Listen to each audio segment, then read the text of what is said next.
آج کی چوتھی شب میں قرآن عظیم کے 5.5 پارے مکمل ہو چکے ہیں۔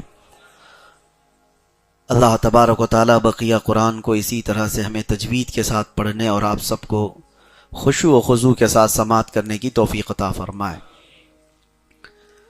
آج ہم نے سورہ آل عمران کا باقی والا حصہ اور سورہ نساء، آج ہم نے سورہ نساء کو مکمل کیا اور سورہ مائدہ کا کچھ حصہ تلاوت کیا ہے۔ عورتوں کے نام سے پوری سورہ ہے۔ نساء عربی میں کہتے ہیں عورتوں کو، ان کے بہت سارے معاملات اس میں بیان بھی ہوئے ہیں، اور خاص طور پر اس میں اللہ تبارک و تعالیٰ نے نکاح کے متعلق بھی فرمایا کہ فَانْكِحُوا مَا طَابَ لَكُم مِّنَ النِّسَاءِ مَثْنَىٰ وَثُلَاثَ وَرُبَاعَ، تم میں جو تمہیں پسند آئے نکاح کر لو کسی عورت سے، 2 ہو 3 ہو 4 ہو، یہ اجازت دی گئی ہے، واجب نہیں ہے۔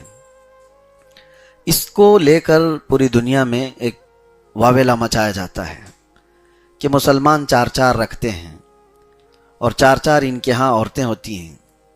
کتنے گھروں میں انہوں نے دیکھا ہوگا۔ یہ تو حالات ایسے تھے کہ آپ کو میں بتاؤں کہ جس دور میں قرآن نازل ہو رہا ہے اور جس علاقے میں اتر رہا ہے، آپ تھوڑا تصور کریں کہ وہ جنگوں کے حالات ہوا کرتے، اکثر لوگ جنگوں میں قتل ہو جاتے، شہید ہو جاتے، کثرت سے مرد جنگوں میں حاضر ہوتے تھے اور مر جاتے تھے، اور ان کی عورتیں اسی طرح باقی رہ جاتی تھیں۔ تو ایک کثیر جماعت عورتوں کی ان کی دیکھ بھال کون کرے؟ تو پھر جو غالب قوم ہوتی تھی وہ لونڈیاں بنا کر لے جاتی، کنیز بنا کر رکھتی۔ تو رب تبارک و تعالیٰ کا یہ احسان تھا اس وقت عورتوں کے لیے کہ ان عورتوں کو آوارہ نہ چھوڑ دیا جائے۔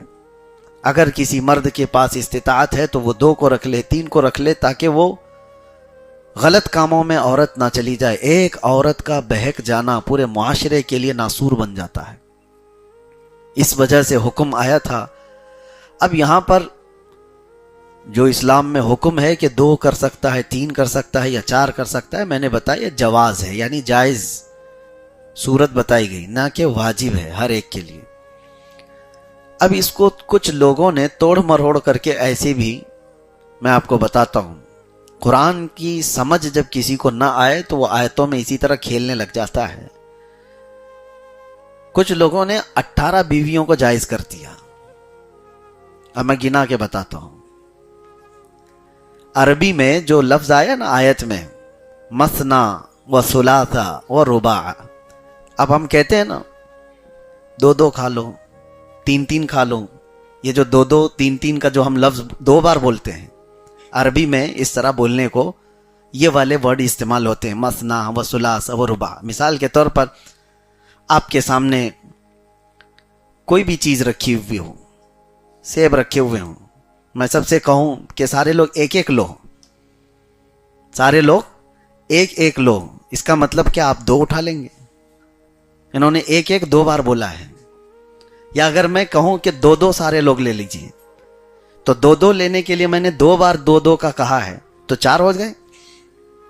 تو یہ محاورہ ہے، یعنی استعمال ہے زبان کا، اسی طرح عربی میں بھی ہے۔ تو اللہ نے اس آیت میں فرمایا تم کو جو بہتر لگیں عورتیں، 2 کر لو یا 3 کر لو یا 4 کر لو۔ اب شیعہ جماعت کی ایک طبقہ ہے، انہوں نے اس کو پورا کاؤنٹ کر لیا۔ 2 کتنے ہو گئے اور 3 کتنے ہو گئے؟ 6 4 اور پھر 4 کتنے ہوئے؟ یہ 18 کا انہوں نے حساب لگا لیا کہ 18 تک کر سکتے ہیں۔ تو جب قرآن فہمی نہ ہو، قرآن کی سمجھ نہ ہو، تو بندہ اسی طرح آیتوں میں کھیلنے لگ جاتا ہے۔ آج کے دور میں ایک فرقہ نکلا ہے جو اپنے آپ کو اہل قرآن بھی کہتے ہیں، وہ قرآن کی تفسیر کو پوری طرح سے توڑ مروڑ دیں۔ ہمارے پڑوس ملک پاکستان سے ہر دن ایک فرقہ جنم لیتا ہے، اور نئے وہاں سے فرقے اٹھتے ہیں۔ ایک شخص ایسا بھی اٹھا جس نے پوری حدیثوں کا انکار کیا، اور وہ قرآن کو اپنی سمجھ سے لوگوں کو سمجھاتا ہے۔ اللہ کی پناہ کتنے لوگ اس میں گمراہ ہو جاتے ہیں، اور اس کا دعویٰ یہ کہ رمضان کہ روزوں کا کہیں ذکر ہی نہیں ہے، کیوں روزے رکھ کر کے اپنے آپ کو مصیبت میں ڈالتے ہو؟ اللہ نے قرآن میں رمضان کی فضیلت بیان فرمائی اور روزوں کا ذکر الگ آیا ہے، یا ایھا الذین آمنوا کتب علیکم الصیام، اے ایمان والو تم پر روزے فرض کیے گئے، لیکن رمضان اس آیت میں نہیں ہے۔ اس طرح سے شوشے چھوڑتے ہوئے جب حدیث کا سہارا نہیں لے گا تو قرآن میں اسی طرح وہ کھیلتا رہ جائے گا۔ تورات کے متعلق وہ فرقہ یوں کہتا ہے کہ یہ کوئی کتاب ہی نہیں ہے، زبور کوئی کتاب ہی نہیں ہے، یہ نہ داؤد علیہ السلام پر اتری ہوئی کتاب کا نام ہے، نہ موسیٰ علیہ السلام پر اتری ہوئی کتاب کا نام ہے، ایسی کوئی چیز ہی نہیں۔ بہت ساری چیزیں ایسی جو قرآن کو پوری طرح بدل کر کے رکھی، اور اس کے بھی ماننے والے فالوورز پیدا ہوئے ہیں۔ اسی لیے میرے عزیزو، بزرگوں نے فرمایا ہے کہ حضور پاک صلی اللہ تعالی علیہ وسلم کی حدیثوں کو چھوڑ کر کے جو قرآن بھی سمجھنا چاہے وہ گمراہ ہو جاتا ہے۔ بخدا خدا کا یہی ہے در، نہیں اور کوئی مفر مقر، جو وہاں سے ہو یہیں آ کے ہو، جو یہاں نہیں تو وہاں نہیں۔ حضور صلی اللہ تعالی علیہ وسلم قرآن ہمارے سامنے لے کر کے آنے والے کون ہیں؟ اللہ کے نبی۔ اور اگر حضور سے ہی نہیں سمجھو گے تو پھر کسی اور سے کیسے سمجھو گے؟ قرآن پاک کو صحیح سمجھانے والا صرف اور صرف اللہ کا رسول ہے۔ میرے آقا صلی اللہ علیہ وسلم نے جس آیت کی جو تفسیر بتائی وہی قابل قبول ہے، دوسرا کوئی شخص بتائے تو وہ قابل قبول نہیں۔ اسی طرح میرے عزیزو، حضور پاک صلی اللہ تعالی علیہ وسلم سے وابستہ جو لوگ الحمدللہ اہل سنت و جماعت ہیں، جن کا آج تک معمول ہے کہ وہ قرآن کو حضور کی احادیث سے ہی سمجھتے ہیں۔ اب آگے چلتے ہیں آج کی آیات میں۔ نکاح کا پیغام تو میں نے بتایا، اس کے علاوہ رب تبارک و تعالی فرماتا ہے الرجال قوامون علی النساء، مردوں کو ہم نے عورتوں پر حاکم بنایا۔ اب یہ بھی کنٹروورشل لوگ سمجھ جاتے ہیں۔ ہم جیسی ہی یہ کہیں کہ مردوں کو حاکم بنایا ہے تو عورتوں کی ایک کیٹیگری ہے دنیا میں جو ننگی رہنے کو پسند کرتی ہیں، جو آزاد عورتیں ہیں، وہ فوراً حملہ آور ہو جاتی ہیں کہ مولوی لوگ عورتوں کو دبانے کی بات کرتے ہیں۔ اللہ قرآن میں فرما رہا ہے کہ ہم نے مردوں کو حاکم بنایا۔ مطلب کیا ہے؟ ڈنڈا لے کر کے پیچھے چلنے والا حاکم نہیں، اس کو اٹھک پٹک کرانے والا حاکم نہیں۔ حاکم کا مطلب یہ ہوتا ہے کہ زندگی کے بڑے معاملات اور گھر کے بہت سارے معاملات کے فیصلہ کرنے کا اختیار مرد کو دیا گیا ہے۔ یہ معنی ہے نہ یہ کہ عورت کو ہمیشہ خادمہ بنا کر کے رکھنا، جھکا کر کے رکھنا، یہ نہیں ہے۔ اللہ تبارک و تعالیٰ نے فرمایا کہ بہت سارے نکاح کے، طلاق کے معاملات مرد کے ہاتھ میں دیے گئے ہیں، اور یہی وجہ ہے کہ عورت طلاق نہیں دے سکتی، مرد کو اختیار دیا گیا ہے طلاق کا۔ اگر ان کو بھی یہ دے دیا جاتا تو روز بیچارے وہ دھڑا دھڑ چار چار نہیں پتہ نہیں کتنی دے ڈالتی ہیں، ایک ہی گالی میں وہ تو 70 دے دیتی ہیں۔ اللہ تبارک و تعالیٰ نے مردوں کو اس کا اختیار دیا، اور اسی سے دیکھیں طلاق کا ریشیو جو ہے پوری دنیا میں مسلمانوں کے ہاں اتنا نہیں ہے جتنا دوسرے مذاہب میں پایا جاتا ہے۔ وجہ یہ ہے کہ اللہ تبارک و تعالیٰ نے مردوں کو یہ پاور دیا، یہ کنٹرول بھی دیا ساتھ میں۔ اگر ہر مرد کنٹرول والا نہیں ہوتا تو سب کے نکاح ٹوٹے ہوئے ہوتے ہیں، سب کے نکاح ٹوٹے ہوئے ہوتے ہیں، سب طلاق دے چکے ہوتے ہیں، جھگڑے ہوتے ہیں، ساری چیزیں ہوتی ہیں۔ لیکن اللہ تبارک و تعالیٰ ان کو، مردوں کو صبر بھی دیا ہے، کنٹرولنگ پاور بھی دیا ہے، اسی وجہ سے 50 سال بھی جی جاتے ہیں۔ میں یہاں پر ایک اور بات بتا دوں، قرآن میں کتنے صاف انداز میں اللہ فرماتا ہے وَإِنْ خِفْتُمْ شِقَاقَ بَيْنِهِمَا، ہوتا ہے شوہر بیوی میں جھگڑا ہو جائے، اللہ تعالیٰ فرماتا ہے فوراً توڑ کے ختم کر کے اس کو الگ اس کے الگ مت کر دو۔ فَبْعَثُوا حَكَمًا مِّنْ أَهْلِهِ وَحَكَمًا مِّنْ أَهْلِهَا، عورت کی طرف سے ایک حکم کو بلاؤ، مرد کی طرف سے ایک حکم کو بلاؤ۔ حکم کو بلاؤ، فتین کو نہ بلاؤ۔ حکم کس کو کہتے ہیں؟ صلح چاہتا ہو، مرد کے خاندان سے ایک، عورت کے خاندان سے ایک۔ یہ قرآن کا حکم بتا رہا ہوں۔ ان یریدا اصلاحا، اللہ فرماتا اگر وہ اصلاح چاہتے ہیں دونوں لوگ، یوفق اللہ بینہما، اللہ غیب سے ان کے دلوں میں محبت پیدا کر دے گا۔ توڑو مت فوراً، ایک ادھر سے ایک ادھر سے بیٹھے۔ اسی لیے ہمارے ہاں بھی آج بھی رواج یہ ہے کہ شوہر اور بیوی کے درمیان کچھ معاملات ہو جائیں، انبن ہو جائیں تو بڑے آتے ہیں، بات کرتے ہیں، اور جب بڑے بیٹھ کر کے بات کریں گے تو معاملات حل ہوتے ہیں. یہ تمہارے سے حل نہیں ہوتے، یہ اللہ تعالیٰ حل کرتا ہے. ہاں لیکن جھگڑے ہونے کے اسباب بھی کچھ گھر والوں کے ہوتے ہیں. اکثر عورتوں کے گھروں کے معاملات جو خراب ہوتے ہیں اس کی وجہ ان کا مائکہ ہی ہوتا ہے. اکثر جگہ پر یہ آج کی بات نہیں ہے، برسوں پرانی چیزیں ہیں. عورتیں جب بیاہ کر کے مرد کے گھر آ گئی ہیں تو وہ اپنے مرد کے گھر کو پوری طور پر سنبھال لیں، کیونکہ وہ امور خانہ داری کی وہ مالک ہو چکی ہے. عورت کو کیا کہا جاتا ہے پتہ ہے؟ ربۃ البیت. عورت کا یہ لقب ہے. ربۃ البیت کا مطلب ہے گھر کو پالنے والی. وہ تمہارا لقب نہیں، عورت کا لقب ہے. تو ربۃ البیت کو ٹیوشن اپنی اماں سے نہیں لینا چاہیے، وہاں سے لیتی رہے. اور وہاں کتنے ایسے معاملات ہم نے دیکھے. بیٹی کا باپ ہے وہ توڑنے پر ہی تیار ہے، بیٹی کو لے جانے کے لیے ہی تیار ہے. کب تک لے کر جا کر رکھے گا اپنے پاس؟ یہ تمام معاملات قرآن کے خلاف ہیں. خاص طور پر تمہاری بیٹیاں بھی جس گھر میں گئی ہیں، ہوتا کیا ہے انسانی فطرت میں آپ کو بتا رہا ہوں، ایک یہ سائیکالوجی ہے، ایک نیچرل چیز ہے. جو ہمارا رشتہ دار ہم سے دور رہتا ہے اس کی چھوٹی سی بھی تکلیف ہم کو بڑی لگتی ہے. مثال کے طور پر تمہارا بیٹا امریکہ میں رہ رہا ہو، اگر ایک بار فون آ جائے نا بخار ہوا تو بے چینی بڑھ جاتی ہے. کیوں؟ سامنے نہیں ہے، دور ہے.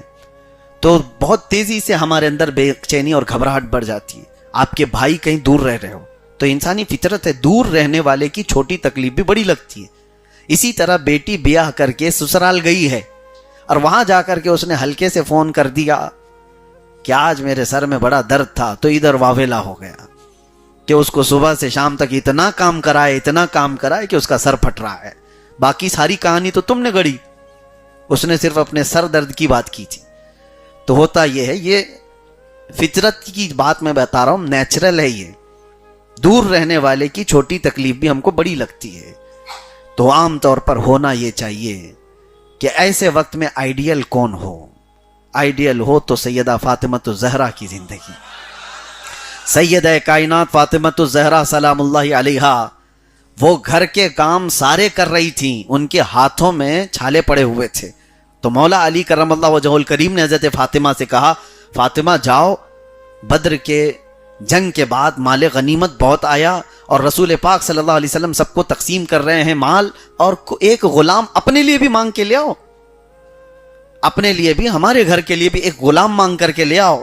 حضرت علی خود نہیں گئے، حضرت فاطمہ سے کہا تمہاری تکلیف دیکھی نہیں جاتی، اتنا دن بھر تم کام کرتی ہو. تو حضرت فاطمہ ان کا سن کر کے حضور کے پاس آئی تھی. تو یہاں پر بیٹی کے باپ کو کیا کرنا چاہیے ایسے وقت میں، ایسی سچویشن میں کیا کرنا چاہیے؟ بیٹی اپنے گھر آئی ہو اور بتا رہی ہو کہ میرے ہاتھ پورے چھالے پڑ گئے ہیں، کام اتنا ہو جاتا ہے، تو کیا کرو گے؟ ہائے افسوس، میں کہاں دے دیا میری بیٹی کو، اس کو تو انہوں نے ایسے جھلا دیا. وہ یہ ہے نہیں. باپ رسول اللہ صلی اللہ علیہ وسلم اپنی بیٹی حضرت فاطمہ کو دیکھا اور کہا، غلام مانگنے آئی ہو، خادم مانگنے آئی ہو، اے فاطمہ بدر کے بہت سارے یتیموں کا ابھی حق باقی ہے. بہت سارے یتیم جو جن کے باپ جنگوں میں شہید ہو گئے، ان کو ابھی مال غنیمت دینا باقی رہ گیا ہے، میں اس سے بہتر تجھے عطا کرتا ہوں. اور کہا جب کام کاج سے بہت زیادہ تھک جائے تو رات کو 33 بار سبحان اللہ پڑھو، 33 بار الحمدللہ، 34 بار اللہ اکبر، تمہاری ساری تھکان دور ہو جائے گی. یہ تسبیح آج بھی پڑھتے ہیں ہم نمازوں کے بعد، اس کو تسبیح فاطمہ کہا جاتا ہے. یہ حضرت فاطمہ کو عطا کی ہوئی تسبیح ہے حضور کی طرف سے. تو ہونا تو یہ چاہیے کہ باپ اپنی بیٹی کو یہ نصیحت کر کے گھر بھیجے کہ جاؤ اللہ تبارک و تعالیٰ کی اس مرضی پر راضی رہو. ان مع العسر یسرا، ہر تکلیف کے بعد آسانی ہے. اگر آپ اپنی بیٹیوں کو اس طرح کی نصیحت کرتے رہیں تو انشاءاللہ العزیز گھر نہیں ٹوٹیں گے. اور عورتوں کی بھی ایک عادت ہے، وہ سناتی وہاں ہیں جہاں ان کی سنی جاتی ہے. زیادہ اگر سنتے رہ گے تو بہت سناتی ہیں. اگر شکایت سننے میں آپ نے انٹرسٹ زیادہ دکھایا تو وہ 4 شکایتیں اور لے کر کے آئیں گی. اور ایک مرتبہ آپ نے اگنور کر دیا تو کہتی ہے میرے باپ تو سنتے ہی نہیں، سنا کے کروں کیا. اس کے بعد اس کو جینے کا خود کا طریقہ معلوم ہو جائے گا۔ بسا اوقات گھر بسانے کے لیے ماں باپ کو یہ ذمہ داری اپنانی چاہیے۔ یہ آیت قرآن پاک میں اللہ تعالیٰ نے فرمایا ان یریدا اصلاحا یوفق اللہ بینہما، یہاں تک۔ اور اس کے بعد 5ویں پارے میں ایک آیت اور ہے جو ہمارے رونگٹے کھڑے کر دیتی ہے۔ اللہ تعالیٰ فرماتا ان الذین کفروا بآیاتنا سوف نصلیہم نارا، جنہوں نے ہماری آیتوں کو چھوڑ دیا، جھٹلا دیا، اللہ فرماتا ان قریب ہم ان کو ایسے دوزخ میں ڈالیں گے، کلما نضجت جلودہم بدلناہم جلودا غیرہا لیذوقوا العذاب، جب جب ان کی چمڑی پکے گی ہم دوسری چمڑی ان کو پہنا دیں گے تاکہ وہ نیا عذاب چکھ سکے۔ حضرت کعب احبار رضی اللہ تعالیٰ عنہ اس آیت کی تفسیر میں فرماتے ہیں، ان سے پوچھا گیا کہ کتنی دیر میں یہ چمڑی بدلی جاتی ہے جہنم کے عذاب میں؟ جب بندے کو آگ میں ڈالا جائے، چمڑی گل جائے اس کی، پھر اس کی چمڑی کو پھر سے بدلا جائے تاکہ وہ نیا عذاب چکھ سکے، تو وہ فرماتے ہیں 1 گھنٹے میں 70 بار بدلی جائے گی۔ 1 منٹ سے بھی پہلے جسم کی پوری چمڑی نئی بنا دی جائے گی۔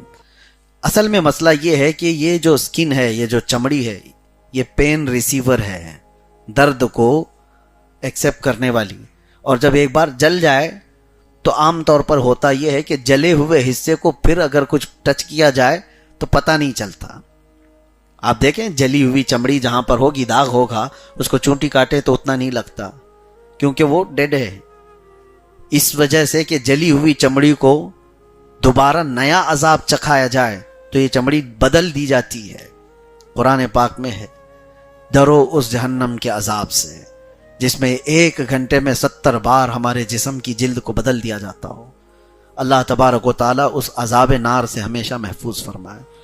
رمضان میں میرے عزیزوں اور دعا کیا کرنی چاہیے آپ کو؟ روزانہ یہ دعا کریں، روزانہ یہ دعا کریں کہ اللہ تیری جہنم سے بڑا ڈر لگتا ہے، اس عذاب سے ہماری حفاظت فرما۔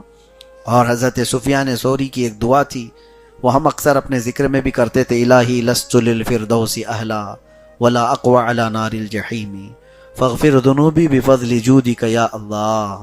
اے اللہ میں تیری جنت الفردوس کے قابل تو ہوں نہیں، تیری جنت میں جانے کے قابل تو ہوں نہیں، لیکن اے مولا تیرے جہنم کا عذاب سہنے کے قابل بھی نہیں ہوں، وہ برداشت کرنے کے بھی قابل نہیں ہوں، لہٰذا بس بات اتنی رہ جاتی ہے تیرے فضل اور تیرے جود و کرم کی، بس تو اپنے جود و کرم سے مجھے معاف کر دے اور جہنم سے آزاد کر دے۔ یہ دعا ہے۔ اس آیت کے بعد پھر رب تبارک و تعالیٰ نے ایک ایسی آیت بیان فرمائی جو ہمارا ایمان ہے۔ ایمان کیا ہے؟ سنیے، آیت آئی ہے فَلَا وَرَبِّكَ لَا يُؤْمِنُونَ حَتَّى يُحَكِّمُوكَ فِي مَا شَجَرَ بَيْنَهُمْ۔ اللہ فرماتا ہے قسم خدا کی وہ شخص ایمان والا ہو ہی نہیں سکتا جو اپنے آپسی معاملات میں اپنے رسول کو حکم نہ بنائے، حضور پاک صلی اللہ تعالی علیہ وسلم کو وہ حاکم نہ بنائے، وہ مومن ہی نہیں ہے۔ وہ تو اس زمانے کی بات تھی۔ آج کے دور میں کئی لوگوں کو دیکھا، کچھ لوگ ایسے آئے، ابھی 8 دن پہلے کی بات میں بتا رہا ہوں، ہمارے جو وکیل حضرات ہیں ان کے ساتھ بیٹھے تھے، کہا کہ ایک خاتون کا کچھ مسئلہ آیا، طلاق کا مسئلہ۔ بیچارے وکیل ہیں اور سوچتے ہیں کہ کورٹ کے چکر کاٹنے سے پہلے کچھ اچھا حل ہو جائے، تو انہوں نے سمجھایا کہ دیکھو شریعت میں یہ تمام چیزیں ہیں، تو اس کے حق میں نہیں آ رہی تھی بات، تو عورت نے انکار کر کے کہا میں ایسی شریعت کو مانتی نہیں۔ معاذ اللہ، یہ ایک بار نہیں، میرے ساتھ بھی کئی معاملات ایسے ہوئے۔ اگر اس عورت کے حق میں آپ نہیں بات کریں گے تو سیدھے انکار کرتی ہے، میں ایسی حدیثوں کو نہیں مانتی، میں ایسی شریعت کو نہیں مانتی۔ میرے عزیزوں، وہ ایسا کہنے والا کافر ہے، ایمان ختم ہو چکا ہے۔ جب رسول پاک صلی اللہ تعالی علیہ وسلم کی باتوں کو تم حکم نہیں بناتے تو پھر دیکھو اللہ تعالیٰ کیا انجام کرتا ہے۔ ایسے لوگوں کے سامنے تمہیں کھڑے ہونا پڑتا ہے، جھکنا پڑتا ہے، جن کے سامنے کبھی تم بات کرنے کی بھی اہل نہیں تھے، یعنی وہ ہمارے اہل نہیں تھے، ایسے لوگوں کے سامنے بھی کھڑا ہونا پڑے گا، ذلیلوں کے سامنے ہاتھ جوڑنا پڑے گا، اس لیے کہ اللہ کے رسول کو حکم نہیں بنایا۔ اللہ قرآن میں فرماتا یریدون ان یتحاکموا الی الطاغوت وقد امروا ان یکفروا بہ ویرید الشیطان ان یضلهم ضلالا بعیدا۔ رب تعالیٰ فرماتا ہے لوگ یہ چاہتے ہیں کہ شیطان کو حکم بنائے، شیطان کے طریقے پر چلے کہ وہ جس طرح سے تمہارے معاملات حل کرے۔ دیکھیں محلوں میں بہت سارے شیطان بیٹھے ہوئے ہیں جو مسئلے حل کرنے کے لیے. لوگوں کو ایسے چاہیے پیسے والے لوگ مسئلے حل کریں, جو گنڈے لوگ ہیں وہ مسئلے حل کریں. وہ گنڈا مسئلہ کیسے حل کرے گا؟ مسئلہ اسی طرح سے, وہ تو پلہ دیکھے گا پیسہ کدھر زیادہ ہے, اسی اعتبار سے اس کے سامنے کوئی حق و باطل نہیں ہوتا, اس کے سامنے کوئی شریعت نہیں ہوتی, اللہ کے نبی صلی اللہ علیہ وسلم کی باتیں نہیں ہوتی. تو یہاں پر لوگوں نے اگر یہ مزاج بنایا تو قرآن کہہ رہا ہے, قرآن میں اللہ تعالیٰ پہلے ہی بیان فرمائے, شیطان کو جنہوں نے حکم بنایا وہ دنیا میں کافر ہو گئے اور آخرت میں دردناک عذاب کے لیے ان کو اٹھایا جائے گا. میرے عزیزو, اللہ تبارک و تعالیٰ نے جب تمہارے پاس پورا لا بھیجا ہے, پورا قانون ہے, تو تم اگر آپس میں اختلاف کر گئے تو اللہ اور اس کے رسول کی طرف لوٹو. فَإِن تَنَازَعْتُمْ فِي شَيْءٍ فَرُدُّوهُ إِلَى اللَّهِ وَالرَّسُولِ إِن كُنتُمْ تُؤْمِنُونَ بِاللَّهِ وَالْيَوْمِ الْآخِرِ. اللہ فرماتا اگر تم اللہ پر ایمان رکھتے ہو اور آخرت پر تمہارا یقین ہے تو اپنے معاملات میں اللہ اور اس کے رسول کی بات مانو. یہ نہیں کہ اللہ اور اس کے رسول کیا کہہ رہے ہیں. آپ مجھے بتاؤ کسی بھی جھگڑے کا تمہارا حل قرآن و حدیث میں ہے یا نہیں ہے؟ تمہارا ایمان ہے؟ بچے کے پیدا ہونے سے لے کر کے قبر میں جانے تک کے مسئلے آپ ہم سے پوچھو, ہم بتا سکتے ہیں.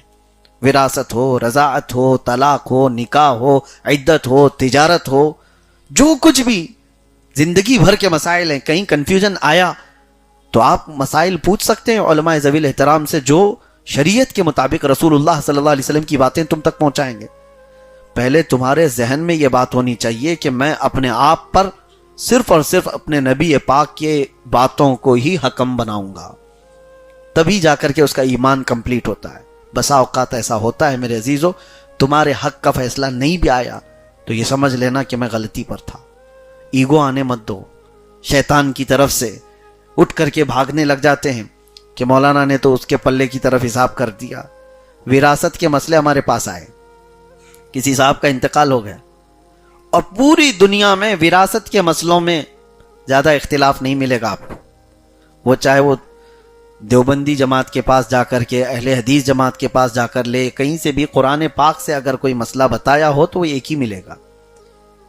اب جو خاتون مسئلہ لے کر کے آئی ان کو جواب دے دیا گیا لکھ کر کے, دوسرے مفتی کے پاس گئی وہی ملا, تیسرے کے پاس گئی وہی ملا, تو کہتی ہیں اس میں تو میرا کم لگ رہا ہے, میں کورٹ میں جاؤں گی.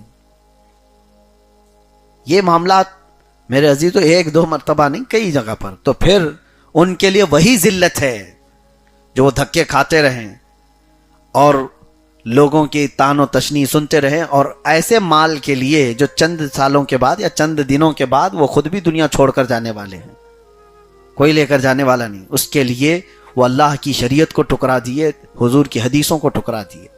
ایسی نوبت کبھی آنے مت دینا. کتنے گھروں کے معاملات کورٹ کچہریوں میں چل رہے ہیں, کتنے گھروں کے, چھوٹی چھوٹی سی جائیداد اور پراپرٹیز کے لیے مذاق بنتا ہے. کیا تمہارے پاس وراثت کو بانٹنے کے مسائل اللہ کے نبی نے نہیں بتائے؟ بتائے, لیکن مانتا نہیں ہے. جس کو مل رہا ہے وہ تو مان لے گا, جس کو کم مل رہا ہے وہ مانتا نہیں, وہی کیس کرتا ہے. تو میرے عزیزو یہ ایمان نہ ہونے کی علامت ہے. حضرت عمر فاروق رضی اللہ تعالیٰ عنہ کے متعلق یہ آیت آئی تھی جو میں نے ابھی پڑھا. ایک مسلمان کا ایک یہودی کے ساتھ جھگڑا ہو گیا تھا. مسلمان کا یہودی کے ساتھ زمین کے معاملے میں جھگڑا ہو گیا اور دونوں چلے رسول اللہ کے پاس. یہودی تیار تھا کہ اسے پتا تھا اللہ کے نبی صلی اللہ علیہ وسلم محمد رسول اللہ سچ فیصلہ کریں گے. فیصلے میں حضور نے کہا مسلمان سے کہ یہ اس یہودی کی زمین بنتی ہے, تو چھوڑ دے اس کو. وہ باہر نکلا. وہ کیسا مسلمان؟ ظاہری طور پر منافق تھا اندر سے. اس نے کہا میں محمد کا فیصلہ نہیں مانوں گا. اور اس یہودی سے کہا, یہودی پوچھنے لگا کہ تو اپنے نبی کا نہیں مانتا, کس کا مانے گا؟ کہا عمر اچھا فیصلہ کرتے ہیں.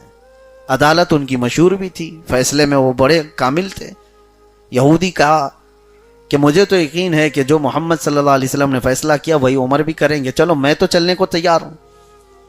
تو یہ مسلمان بنا مسلمان, یہ چاہتا تھا کہ سمپتی گین کرے, میں مسلمان ہوں, میرا سپورٹ لیا جائے. حضرت عمر کے پاس آیا اور اپنی بپتا بیان کی کہ ایسے ایسے معاملات ہیں, یہودی میرے اوپر حاوی ہو رہا ہے, میں تو مسلمان ہوں, میرے حق میں کچھ فیصلہ کیجیے. تو یہودی پہلے کہنے لگتا ہے اس کی بات کے بعد عمر ابن خطاب ہم یہی میٹر لے کر رسول اللہ کے پاس گئے تھے، تمہارے نبی کے پاس گئے تھے۔ حضرت عمر پھر بیٹھ گئے اور پوچھنے لگے کہ کیا کہا پھر حضور نے؟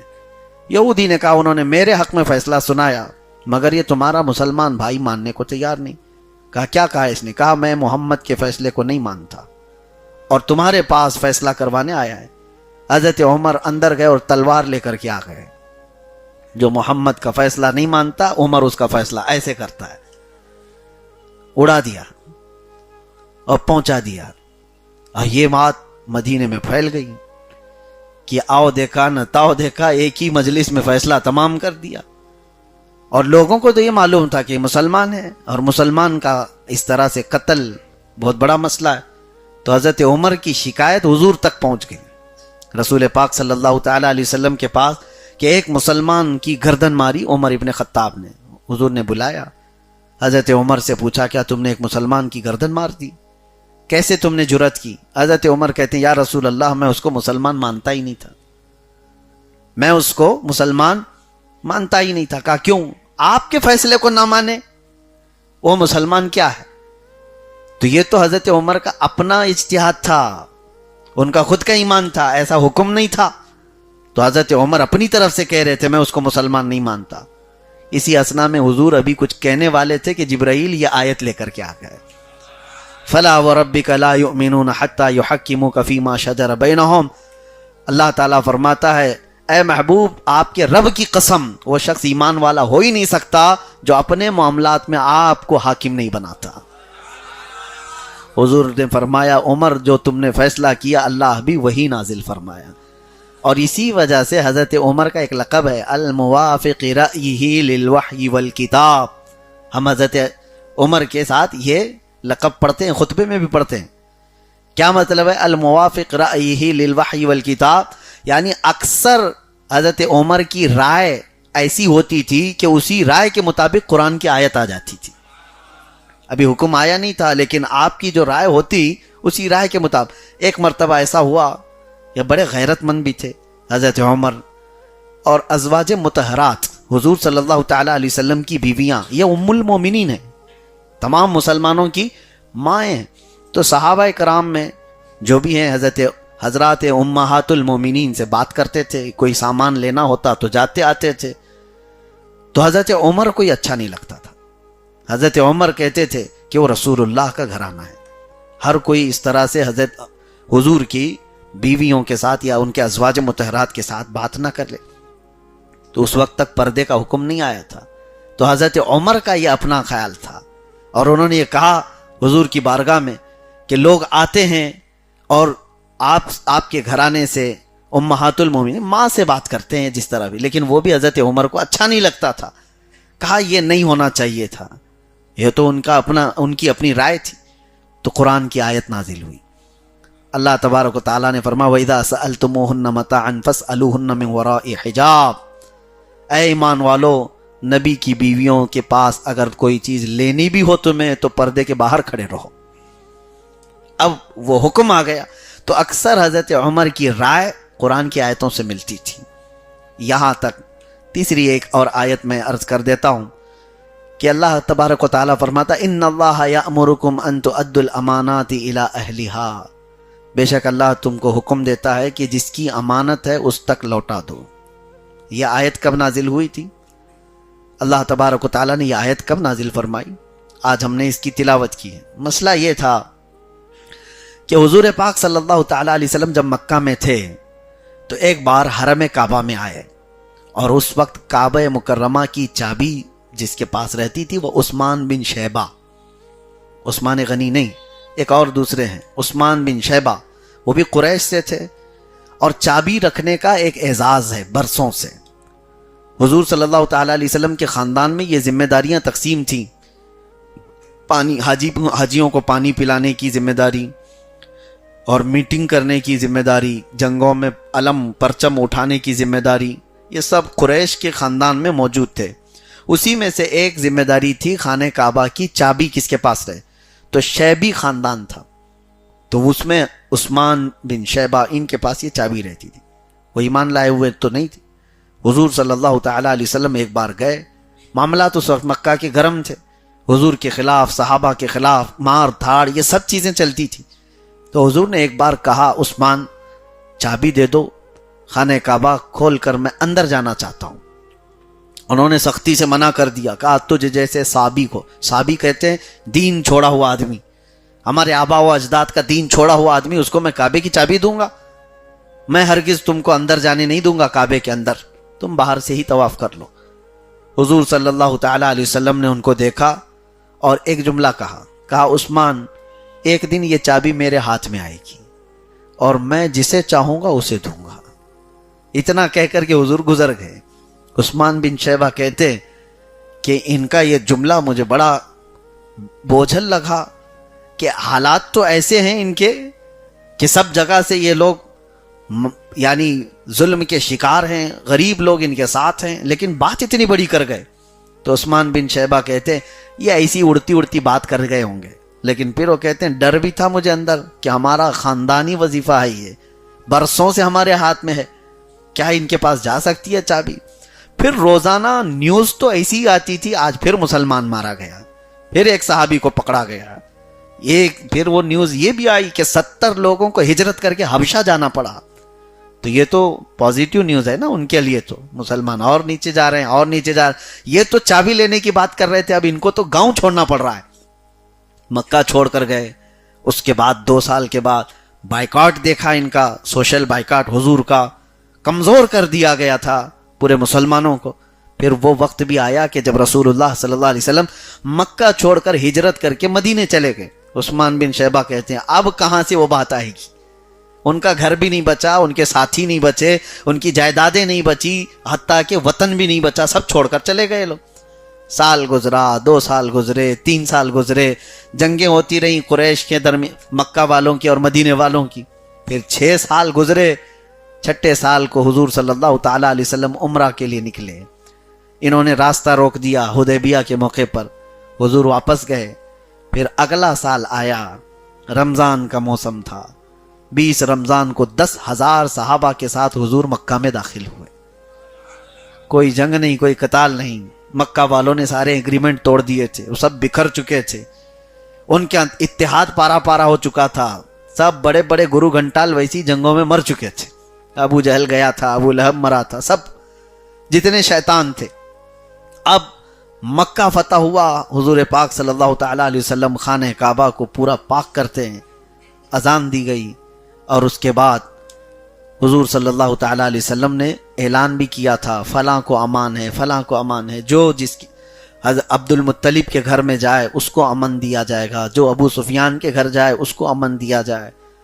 قتل و قتال نہیں کیا گیا. اسی اسنا میں حضور صلی اللہ علیہ وسلم نے پکارا عثمان بن شیبہ کہاں ہے؟ تو قیدی کی حالت میں پکڑ کے لائے گئے اور حضور نے فرمایا لاؤ چابی. تو کیا کہتے ہیں، یہاں تو کوئی پروٹیسٹ کرنے والا مسئلہ ہی نہیں تھا، سیدھے لے جا کر کے حضور کی بارگاہ میں چابی دے دی. ان کے پاس اس کے علاوہ کوئی چارہ ہی نہیں تھا. ان کو یاد آ گئی بات کہ ایک وقت انہوں نے کہا تھا اور دنیا نے دیکھا جو نبی کہتے ہیں وہ ہو کر رہتا ہے. حضور کا فرمان ہے قول محمد قول خدا، فرمان نہ بدلا جائے گا. یہ بات یاد رکھیے آپ. حضور صلی اللہ تعالی علیہ وسلم نے چابی لی، خانہ کعبہ کو کھولا، اس کے بعد اس کے اندر کے سارے صاف کر دیے، ساری آلائشوں کو، ساری ناپاکیوں کو نکال دیا اور اللہ کے گھر کو اللہ کا گھر بنایا. پھر اس کے بعد دروازہ بند کیا، باہر تشریف لائے. صحابہ کا پورا جم غفیر تھا. میرے آقا صلی اللہ علیہ وسلم فرماتے ہیں اب سنیے بات، آج میں یہ چابی ایسے شخص کے ہاتھ میں دوں گا جس سے قیامت تک کوئی نہیں لے سکے گا. حضور نے کیا فرما دیا؟ قیامت تک ان کے ہی ہاں ہوگی چابی. اب یہ فضیلت اتنی بڑی تھی، وہاں پر موجود سارے صحابہ اس بات میں تمنا کرنے لگے چابی ہم کو مل جائے. حضرت ابو بکر، حضرت عمر، حضرت عثمان، حضرت علی، وہاں بڑے بڑے صحابہ موجود ہیں، بڑے بڑے صحابہ، حضرت عباس حضور کے چچا. تو حضور صلی اللہ تعالی علیہ وسلم نے سب کو دیکھا، گردنیں سب کی اونچی ہیں کہ حضور کس کو چابی دینے والے ہیں. پھر میرے آقا صلی اللہ تعالی علیہ وسلم یہ آیت تلاوت کرتے ہیں جو آج ہم نے تلاوت کی، ان اللہ یأمرکم ان تؤدوا الامانات الی اہلہا بے شک اللہ حکم دیتا ہے کہ جس کی امانت ہے اس تک سپرد کر دیا جائے. پھر پکارتے ہیں عثمان بن شیبہ آ جاؤ. وہ تو خواب و خیال میں نہیں سوچے ہوئے تھے, وہ تو قیدی بن کر کے آئے تھے, ایمان بھی لائے ہوئے نہیں ہیں, پکڑ کر کے لائے گئے. حضور نے ان کو بلایا تو اچانک ان کی گردن اٹھی, کہا مجھے بلایا جا رہا ہے, کہا آؤ. پھر آپ نے آیت پڑھ کر کے ان کے ہاتھ میں چابی دے دی اور کہا یہ چابی تمہاری اولاد میں رہے گی, قیامت تک کوئی نہیں لے سکے گا. آج بھی خانہ کعبہ کی چابی شیبی خاندان کے اندر ہی موجود ہے.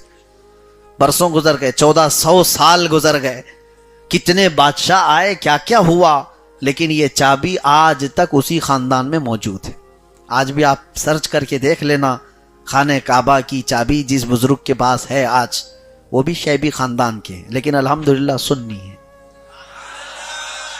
اور میرے آقا صلی اللہ تبارک تعالی علیہ وسلم نے جو فرمایا تھا, عثمان بن شیبہ نے جیسی ہی چابی اپنے ہاتھ میں لی وہ رونے لگ گئے, اور اس کے بعد چابی کو اٹھا کر کے کہا یہ برسوں سے ان کے خاندان میں چلی ہوئی چیز تھی, لے لی گئی تھی چند منٹوں کے لیے, واپس ان کے ہاتھ میں تھمائی گئی.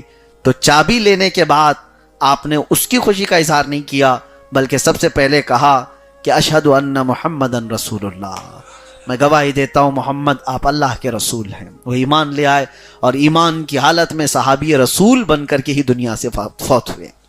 میرے آقا صلی اللہ تعالی علیہ وسلم کا یہ عدل و انصاف آتا ہے فقیروں پہ انہیں پیار کچھ ایسا, خود بھیک دیں اور خود کہیں منگتے کا بھلا ہو.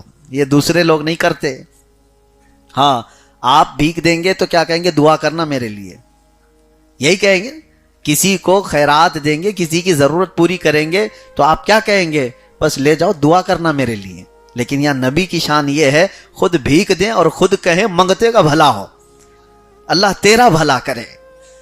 عزیزان گرامی, کئی آیتیں اور موجود ہیں لیکن یہاں تک کے لیے کافی ہے. منافقین کی بہت بڑی مذمت 5ویں پارے کے اخیر میں آئی ہے. اللہ تعالیٰ نے ان کے لیے فرمایا, ہاں لگتی ہوئی بات ہے, اس لیے میں یہ بھی کہہ دوں کہ وہ منافقین پہچانے کیسے جاتے ہیں. ان کی ایک بڑی علامت بتائی گئی ہے, ان المنافقین یخادعون اللہ وہو خادعہم. اللہ فرماتا ہے بے شک منافقین اللہ کو دھوکہ دینا چاہتے ہیں جبکہ وہ خود اپنے آپ کو دھوکہ دے رہے ہیں. اور کیا ہے ان کی علامت, وَإِذَا قَامُوا إِلَى الصَّلَاةِ قَامُوا كُسَالَىٰ. جب وہ نماز کے لیے کھڑے ہوتے ہیں نا تو سستی اور کاہلی سے کھڑے ہوتے ہیں.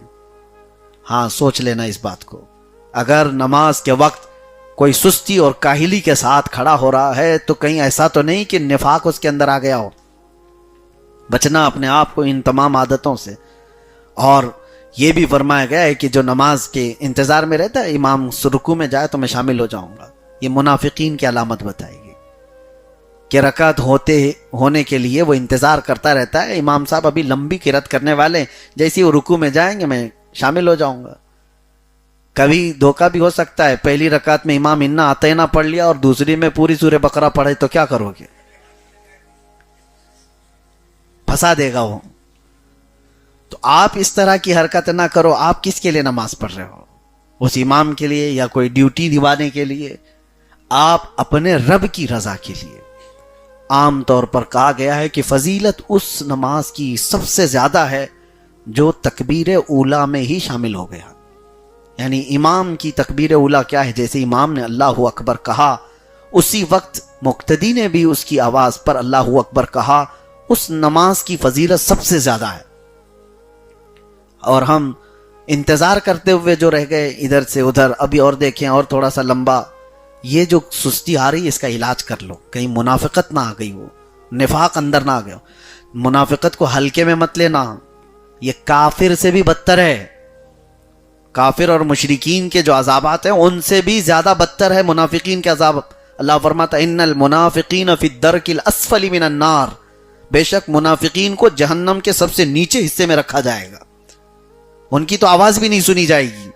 مشرکین اور کفار جہنم میں جو ہوں گے وہ تو پکاریں گے, ان کی آواز بھی سنی جاتی ہے دربان دوزخ جو ہے. منافقین کو سب سے نچلے طبقے میں رکھا جائے گا. وجہ یہ ہے کہ انہوں نے دھوکہ دیا ہے, یعنی خود کو دھوکہ دیا ہے, اللہ اور اس کے رسول کو دھوکہ دینے کی کوشش کرتے تھے. ان کی علامت یہ بھی ہے مذبذبین بین ذالک, لا الہ ہؤلاء ولا الہ ہؤلاء۔ اللہ فرماتا ہے یہ بیچ کے لوگ ہیں، تذبذب کے شکار ہیں، ان کو پکا معلوم ہی نہیں ہے کہ یہ اسلام صحیح ہے بھی کہ نہیں۔ جس کو شک ہے وہ انتظار میں ہے۔ منافقین یہی تو کرتے تھے، جنگ بدر کے بعد بہت سارے آ گئے اسلام میں، ارے اتنا مال غنیمت آیا، 70 تو کافروں کو انہوں نے مار ڈالا ہے، 70 قیدی پکڑ کے لائے ہیں، ان کی تو حالات بہت اچھے ہیں۔ اور اس وقت سب آ گئے اندر، اور جیسی جنگ احد میں شکست ہوئی مسلمانوں کو تو چھوڑ کے بھاگنے لگ گئے۔ یہ منافقین کی علامت ہے۔ آج دیکھیں گے کہ کون سی پارٹی زیادہ ووٹ لے کے آ رہی ہے، چلو اس کے اندر سب شامل ہو جاؤ، سب در بدلو، اور جیسے ہی دیکھا کہ یہ بھی ہار رہی ہے تو ادھر آ جاؤ، پھر ادھر آ جاؤ۔ یہ تو میں ایک ایگزامپل دے رہا ہوں، مثال دے رہا ہوں، لیکن منافقین یہ ایمان اور کفر کے بیچ کرتے ہیں۔ پارٹیاں والے کیا کرتے ہیں وہ کل کو میری بات اٹھا کر کے نہ کہیں، ہاں میں یہ مثال کے لیے دے رہا ہوں۔ ان کا تو کوئی دین و دھرم ہی نہیں ہے، جہاں جب چاہے چلے جائیں، جب چاہے نکل جائیں، ان کا مسئلہ الگ ہے۔ لیکن ایمان اور کفر کے بیچ میں اگر کوئی اس طرح سے کرتا ہے کہ آج ان کے حالات اچھے ہیں ادھر چلے جائیں گے، اور کل ان کے حالات اچھے ہیں ادھر چلے جائیں، ان کو کہا گیا یہ منافقین ہیں۔ اللہ تبارک و تعالیٰ نفاق سے ہماری حفاظت فرمائے۔ دو منہ والے جانور کو، یہ جو دو منہ والا ایک جانور ہوتا تھا، یعنی سامنے سے بھی اور پیچھے سے بھی اس کا منہ ہوتا تھا، اس کو جو ہے نافق کہا جاتا تھا۔ اور نفق بھی عربی میں ٹنل کو کہتے ہیں۔ ٹنل دیکھا ہے نا آپ؟ ٹنل میں ہوتا کیا ہے، گاڑی ادھر سے بھی جا سکتی ہے ادھر سے بھی، ایک منہ نہیں ہوتا ٹنل کا، دونوں طرف، تو اس کو عربی میں نفق کہتے ہیں۔ اور اسی نفق سے منافق بنا ہے کہ اس کی دو باتیں ہوتی ہیں، وہ سامنے کچھ اور بولے گا، پیچھے کچھ اور بولے گا، یہ اس کی علامات ہیں۔ وَإِذَا خَلَوْا إِلَىٰ شَيَاطِينِهِمْ قَالُوا إِنَّا مَعَكُمْ، وہ جب اپنے گرو گھنٹالوں کے پاس جاتے ہیں وہ کہتے ہیں ہم تو ان کے پاس ایسے ہی گئے تھے حال چال دیکھنے کے لیے، ہاؤ بھاؤ دیکھنے کے لیے، ہم تو تمہارے ہی ساتھ ہیں، ہم تمہاری پارٹی میں ہیں۔ یہ منافقین کے الفاظ قرآن میں بیان کیے گئے ہیں، ان کی طور طریقے یہی ہوا کرتے تھے۔ اللہ تبارک و تعالیٰ اس نحوست سے بچائے۔ اور بھی بہت ساری علامتیں ہیں۔ میرے آقا صلی اللہ علیہ وسلم نے فرمایا منافق کی علامت یہ ہے کہ بات کرے گا تو جھوٹ بولے گا، دوسری علامت یہ ہے کہ وعدہ کرے گا تو اس کے خلاف کرے گا، تیسری علامت یہ ہے کہ اس کے پاس امانت رکھی جائے تو خیانت کرے گا، بات بات پر قسم کھانے والا منافق کی علامت ہے۔ اس کے اندر بہت ساری چیزیں ہیں۔ میرے عزیزو، اللہ تبارک و تعالیٰ ان تمام صفات سے بچائے آپ کو اور ہم کو۔ ڈرو ان چیزوں سے، اس کو ہلکے میں لوگ لیتے ہیں۔ کچھ لوگوں کی یہ منافقت جو ہے پیشہ بنا ہوا ہے، دندہ بنا ہوا ہے، وہ مسلمانوں کے اخبار، ان کے حالات سب لے جا کر کچھ ایسے ان کے دشمنوں کے پاس پہنچانے والے، ادھر بھی اچھا بننے کی کوشش، ادھر بھی اچھا بننے کی کوشش۔ یہ منافقت جو ہے انہیں عذاب میں مبتلا کرے گی، یہاں نہیں تو آخرت میں ضرور۔ اللہ تبارک و تعالیٰ نے سورہ مائدہ میں بھی ہمارے لیے بہت سارے احکام نازل فرمائے۔ انشاءاللہ العزیز کل سورہ مائدہ کی تلاوت بقیہ ہوگی، اس میں عرض کیا جائے گا۔ اللہ کریم قرآن عظیم کی ہر آیت پر عمل کی توفیق عطا فرمائے۔ وآخر دعوانا ان الحمد للہ رب العالمین۔ السلام علیکم۔